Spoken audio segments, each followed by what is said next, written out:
Bonjour et bienvenue sur la chaîne de récupérateurdepluie.net. On se retrouve aujourd'hui pour que je vous partage mes meilleures astuces pour cacher une cuve à eau. Voilà, là vous êtes en train d'en regarder une, c'est une cuve enterrée. Donc, premier exemple, donc là j'ai ma boîte de collecte qui envoie ensuite vers cette cuve à eau. Voilà.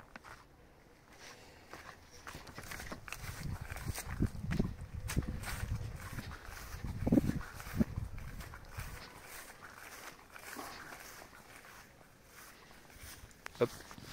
La cuve est là-dessous. J'ai la pompe de surface après pour utiliser l'eau. Voilà, donc si ce type de solution de cuve enterrée vous intéresse, vous retrouverez un lien en description vers mon comparatif des meilleures cuves enterrées.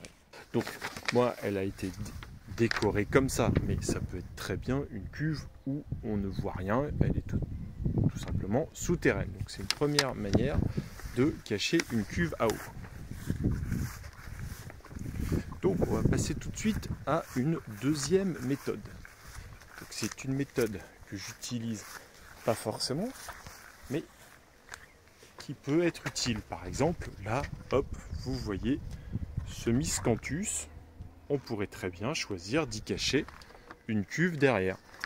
Donc ça, c'est le mur végétal que vous pouvez utiliser. Ensuite,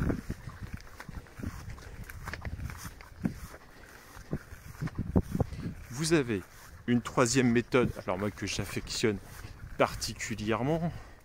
Alors bon là malheureusement ça s'est un peu pris la grêle, donc c'est un petit peu moins joli, mais enfin c'est pas souvent qu'on prend la grêle. Voilà, là vous avez une cuve. Normalement ça c'est pas visible, hein.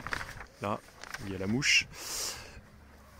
Mais globalement on peut dire que la cuve est quand même très bien intégrée dans le paysage avec cette magnifique mauve de Mauritanie et cette passiflore. Donc après vous mettez ce que vous voulez.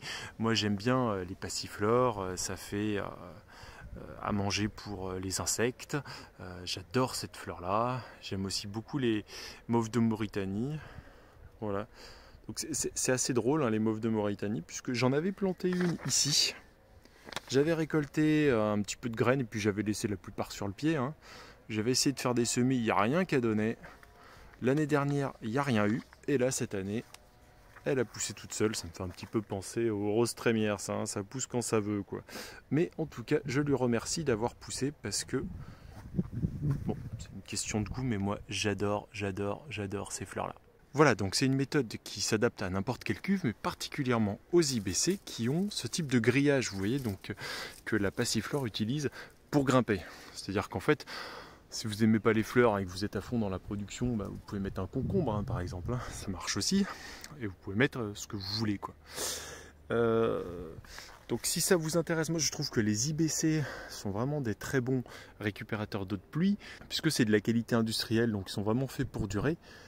Si tant est que vous respectiez les règles, quelques règles, dont notamment le fait de la choisir noire ou de la bâcher pour éviter que l'eau ne verdisse, et également de choisir une palette métallique ou en plastique pour vous assurer sa longévité. Parce que si vous avez une palette en bois, ça va finir par casser avec l'humidité, et puis vous imaginez si la palette casse, vous risquez de faire basculer tout le système.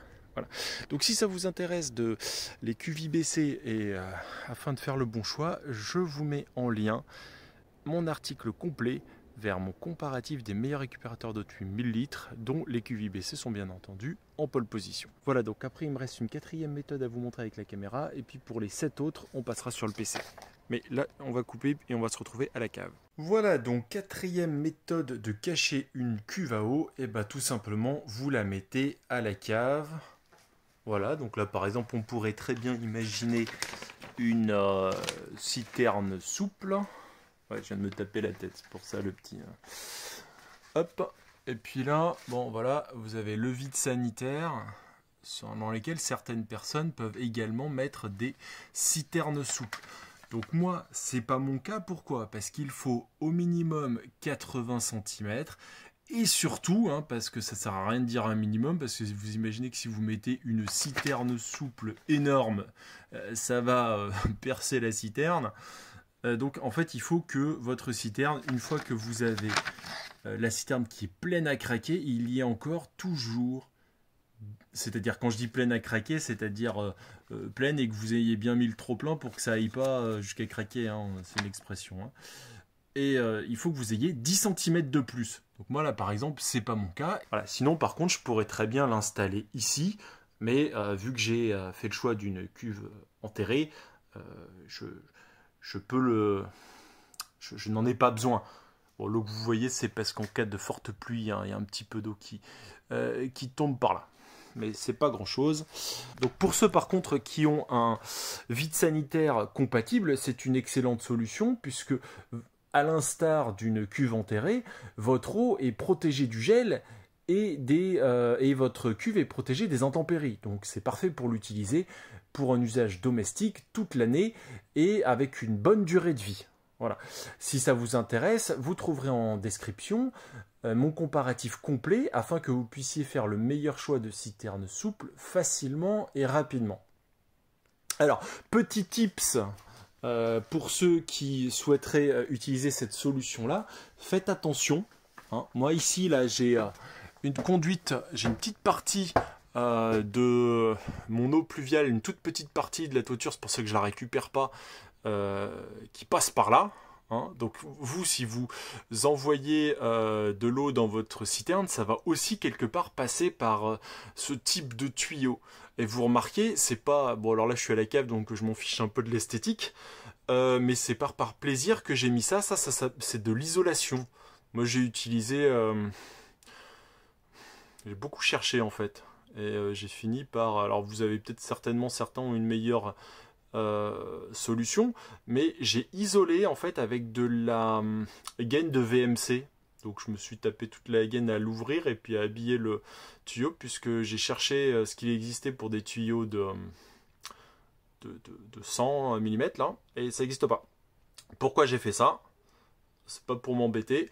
C'est là qu'est mon petit tips, c'est que vous allez avoir de la condensation, puis surtout en période hivernale, enfin en tout cas quand l'eau qui passe est beaucoup plus fraîche que votre cave, puisque en période hivernale, votre cave, souvent elle a une énorme inertie thermique, hein. Si elle descend en dessous de 12 degrés, c'est presque qu'il y a un problème, enfin bon, bref.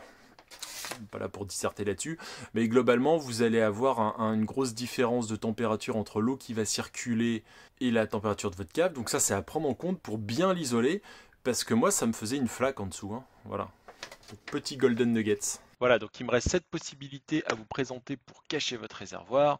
Donc vous pouvez également le mettre à l'abri des regards. Donc c'est très simple, en fait là vous choisissez n'importe quel réservoir d'eau de pluie qui soit moche ou beau et vous le mettez dans un mur quelque part qui n'est pas visible de votre maison. Donc ça dépend. Parfois vous en avez pas, mais parfois vous avez un mur qui est, je sais pas moi, il se trouve à l'arrière de votre maison, souvent au nord. Vous avez une petite bande de terrain de quelques mètres entre ça et puis votre haie, et vous allez jamais. D'ailleurs, c'est souvent là qu'il y a des tas de bois ou ce genre de choses. Bah là, vous pouvez très bien mettre votre récupérateur d'eau de pluie et quelque part vous le voyez jamais et donc il est caché. Ensuite, vous pouvez opter pour un récupérateur d'eau de pluie design. Donc ça vous permet de le mettre n'importe où et de l'intégrer en le choisissant bien à votre esthétique. Vous pouvez même en faire une pièce maîtresse de l'esthétique de votre jardin. Il existe des très très belles amphores style antique, des colonnes, etc. Donc il y a beaucoup de choix, des imitations de bois. Donc ça, si ça vous intéresse également, j'ai une très belle sélection de récupérateurs d'eau de pluie design de qualité. Vous trouverez également le lien en description. Ensuite, vous pouvez également opter pour un habillage bois de n'importe quel récupérateur d'eau de pluie. Alors souvent c'est réalisé sur des cuves IBC puisque tant qu'à faire, autant prendre un récupérateur d'eau de pluie vraiment, on va dire, fonctionnel mais peu esthétique. Et en plus, comme ils sont cubiques, ça rend quand même la fabrication assez, entre guillemets, simple. Mais bon, il faut être tout de même un petit peu bricoleur. C'est une excellente solution également pour protéger la cuve, non seulement des intempéries, mais également des UV du soleil. Et donc, si vous avez opté pour une IBC translucide, ça vous permettra de limiter la propagation des algues vertes. Sachant que si vous l'avez pris translucide, je vous conseille quand même de d'abord mettre un plastique et ensuite votre habillage en bois, puisque sinon ça passera un petit peu par les interstices. Bon, sachant que beaucoup de gens parlent de ces algues vertes, mais si c'est uniquement pour le potager, vous vous en fichez.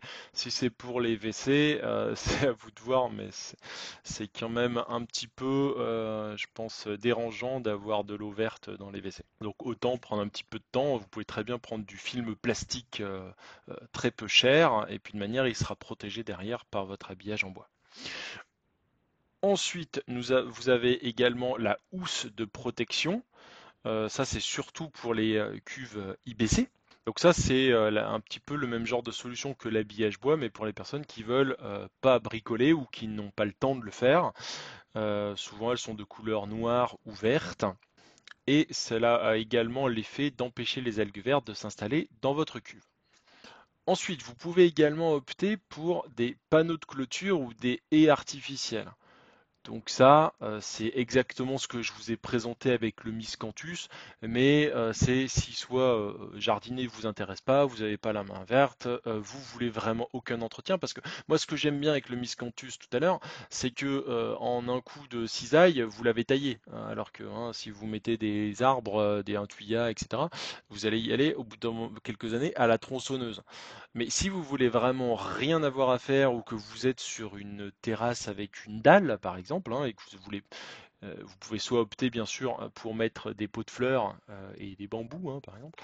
Mais si vous voulez vraiment rien avoir à faire, et ben vous pouvez très bien opter pour une haie artificielle euh, qui va cacher votre cuve. Ensuite, vous pouvez également choisir de peindre la citerne si vous avez un petit côté artistique. Et enfin, vous pouvez tout à fait la dissimuler à l'aide de mobilier de jardin. Donc là, comme ça, il n'y a pas besoin de bricoler. Par contre, il faut un petit peu réfléchir à bien la positionner, à qu'est-ce que vous allez installer comme mobilier de jardin afin de cacher votre cuve.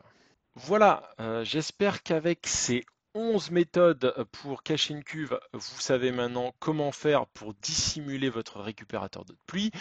Vous trouverez également en description le lien vers l'article complet si vous préférez avoir un support texte et rentrer un petit peu plus dans les détails.